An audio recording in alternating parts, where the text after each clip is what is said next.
guys, and welcome back to another video here at Anxiety Awakening, your go-to channel for everything anxiety, overthinking, depression, panic attack related. There is so much juicy content, all from my own personal experience. I go deep and dive into experiences I've had in hoping to help you guys. So if you haven't watched it yet, please go and watch the intro video, and that explains all about me and my purpose for this channel. So today's title, and I'm going to get right into it: Solitude is a superpower. Why is it a superpower? So let's get one thing straight.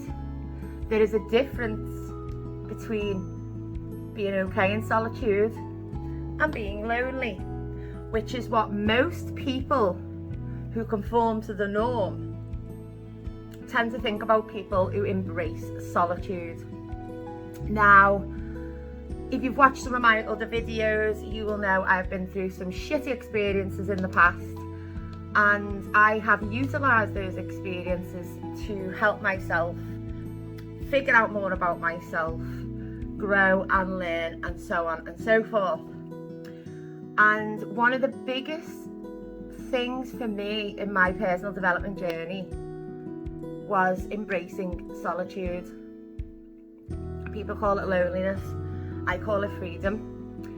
So the difference between loneliness and solitude: so loneliness is a place where people are not happy within themselves and cannot be by themselves. They can't support themselves, they need other people to make them feel good, or they need other people to survive.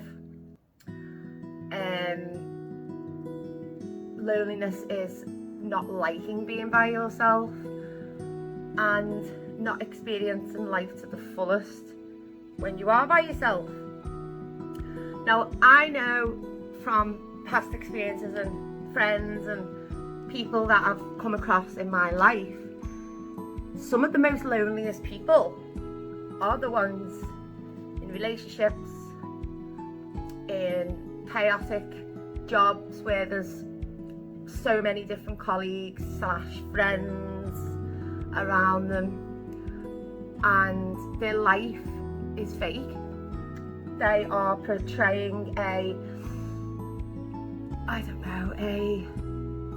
pretense that they're happy because they've got a partner, they've got children, they've got a house, they've got this, they've got that. And I have seen this with my own eyes. A lot of people who are lonely are the ones who have all this. Now, I'm not saying there's anything wrong with having a partner and children and a house, but that is what society has conditioned us to be the norm, so to speak. And when you step away from the norm and you start becoming your own person, you don't rely on others anymore. You don't rely on anyone for anything anymore. You are totally self-sufficient, and you start embodying truth and who you are as a person, what makes you tick, what triggers you, etc, etc. It's a very, very long journey to figure yourself out without all the noise of other people, their opinions, their way of life, what you should do, what you shouldn't do, etc, affecting you. So one of my superpowers is that I embrace solitude, because I have broken free from codependency on others. I do not stand for bullshit anymore. I don't stand for fakeness anymore. I used to be one of those people pleasers that would do things to make other people happy and to also make myself feel validated. So I was relying on other people's validation to make me feel good, and I'd put other people's feelings before my own. And when I decided approximately 4 or 5 years ago that I wasn't going to do this anymore and I was sick of being a pushover, that was the minute I started to break free from codependency, emotional codependency. I've never been financially codependent on anybody because I've always had my own place. Since I was 16, I've let people live with me and ended up kicking them out. So 5 years ago, say, is when, 6 years ago is when I started travelling alone. Now, a lot of people say to me, oh, how can you travel alone?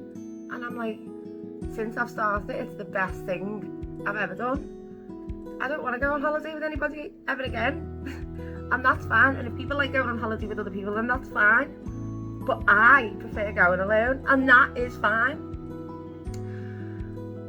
I have discovered about myself since living in solitude that I am less stressed, and the more time I spend around other people is the more anxious I get and the more stressed I get, because I've got empathic intuition.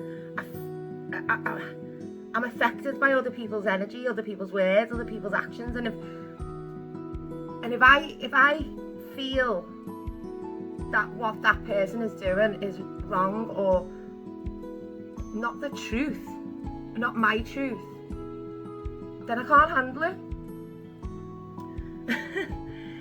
And I've become a bit of a firecracker at this because I'm so passionate about the norm.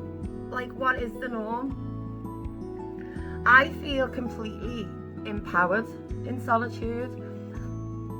I make my own decisions. I'm not influenced by others. I don't people please anymore. I don't walk on eggshells around people. If I want to say something, I'll say it because it's my truth. And there's nothing wrong in telling your truth because that's what you feel is right, and that's absolutely fine. There's freedom in being completely independent, emotionally, financially, and spiritually. It means that things are easier to cope with. When you're happy in solitude, you start being able to rely on yourself for your own solutions rather than asking other people for help and advice. You don't rely on others for compliments anymore. You don't rely on anyone for anything. And that to me is so empowering.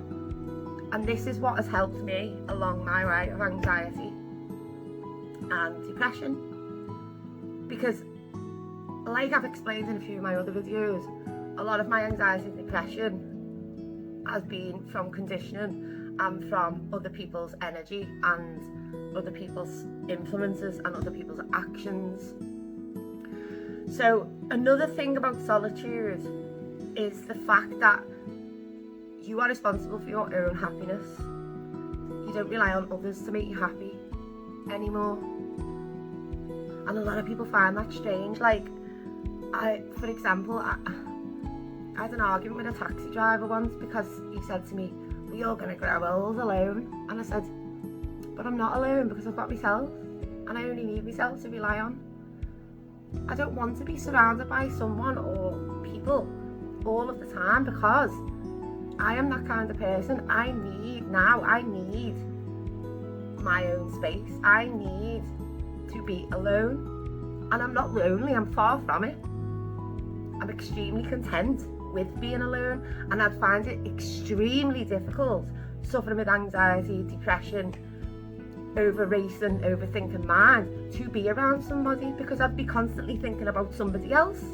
Does that make sense? It's so empowering, guys, and if you're unhappy, deeply unhappy in any form of codependency, you need to break free. There's no such thing as excuses like, oh, I need this person for that, or I need this person for that. Go out and do it by yourself. Break free. Go out and do it by yourself. So this is just a message, a personal message for the people out there who aren't happy on their own, or who can't be happy on their own. Because there's a difference between being lonely and being in solitude, and you can be in the most crowded environment and be lonely as fuck. Do you see where I'm coming from? Solitude is a superpower. Embrace it, guys. if you've experienced solitude and how it's helped you in the past, drop me a hashtag solitude in the comments and let me know what it has done for you and how it has made you feel. My dog's just snored. And with that being said, I cannot wait to go on my next solo trip. So don't forget to like, subscribe. I'll be back with more content soon, you guys. Have an amazing day. Solitude is your superpower. Let's go. Speak to you soon. Bye.